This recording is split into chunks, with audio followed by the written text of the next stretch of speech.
সার্বিক অর্থনৈতিক কারণে একেবারে যে তিনজন ঘাড়ে এটা অনেকটা হয়তো কিছু কিছু ক্লাসের লোক আছে কষ্ট পাচ্ছে, সার্বিকভাবে অর্থনীতি একেবারে খুব খারাপ এসে না। একটা হয়েছে যে ব্যবসা বাণিজ্যতে কিছু বন্ধ হতে কিছু সোর্স অফ ইনকাম যেটা আমরা বলি সেটা কিছুটা হিসেবে, কিন্তু একেবারে একদম ধ্বংসের পথে চলে গেছে, পড়ে যাওয়ার পথে আমরা মোটামুটি উদ্ধার করে নিয়ে আসছি।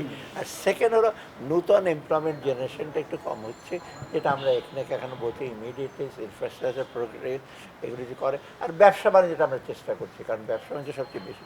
আর রিসেন্ট আপনারা জানেন কেনা অনেকে এসএমই সেক্টর, কিন্তু স্পেশালি আমি যেমন তাদের চেম্বার ডিসি আমাকে আজকে ধন্যবাদ জানালো, ছোটো ছোটো ইন্ডাস্ট্রিকে ঋণ দেওয়ার ব্যাপারে বাংলাদেশ ব্যাংকে বলা হয়েছে। একেবারে খারাপ যে ইস্যু হচ্ছে মোটামুটি আমরা যে নিচ্ছি, তবে কিছুটা লোকের কিছুটা কষ্ট হচ্ছে সেটা আমি স্বীকার করি। তবে প্রাইসের ব্যাপারে যে কষ্ট হচ্ছে এটা মেইনলি হচ্ছে আয়ের সংস্থানটা ব্যাপার, নতুন করে আয় পায় না বা যতটুকু বাজেট আছে সেটা ওদের টান পড়ছে, সেটা আমরা স্বীকার করি। গার্মেন্টস কিন্তু অনেকগুলা মানে বন্ধ হয়ে গেছে, মানে শোনেন গার্মেন্টসের ব্যাপারে একেবারে পরে ধরে বলে বন্ধ, কিন্তু গার্মেন্টস আমরা তো ক্যাশ ইনসেন্টিভ দিচ্ছি, আমরা জানি পারফরমেন্স ভালো না হলে ক্যাশ ইনসেন্টিভ দিতাম না। তো মোটামুটি ওভারঅল ভালো, কিছু কিছু আছে তাদের ম্যানেজমেন্টের দোষ আছে, কিছু কিছু আছে তাদের প্রোডাক্টের ইসে আছে, ডিমান্ডটা তেমন নাই, এবং সেটার জন্য কিন্তু আমরা চেষ্টা করছি কীভাবে প্রাইভেট সেক্টর এসে করা যায়। ম্যাক্সিমাম করে একটা ইউনিক চ্যালেঞ্জ হলো এইগুলো কিন্তু সরকার বরং দায়িত্ব নিচ্ছে ওদের নিজেদের দোষে, করাপশনের দোষ ম্যানেজমেন্ট,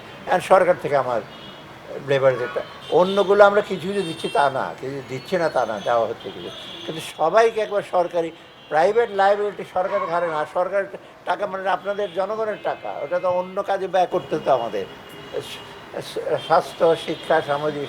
এখন যদি আমি তাদের প্রতি আমাদের নজর আছে, আমরা চেষ্টা করছি অল্টারনেটিভ এমপ্লয়মেন্ট যেটা হয় সেটা হয় বিডার সাথে কথা হয়েছে যে এক্সপোর্ট কৃষি জোনে নতুন নতুন ওখানে রিলোকেট করা যায়, এটা আমি আপনি কম্পেয়ার করেন গত বছরের তুলনায়, আপনি ওটা একটু কম্পারেটিভ দেখবেন। তো আপনারা যদি দেখেন একেবারে আমরা যেটাকে বলি স্ট্যাটিক অ্যানালাইসিস, এই আজকে এই ইনফ্লেশন ওর আজকেই গতকাল কী ছিল আগামী কী হবে সেটা একটু একটু ডাইনামিক দেখতে হয়, এটা চলমান জিনিস তো।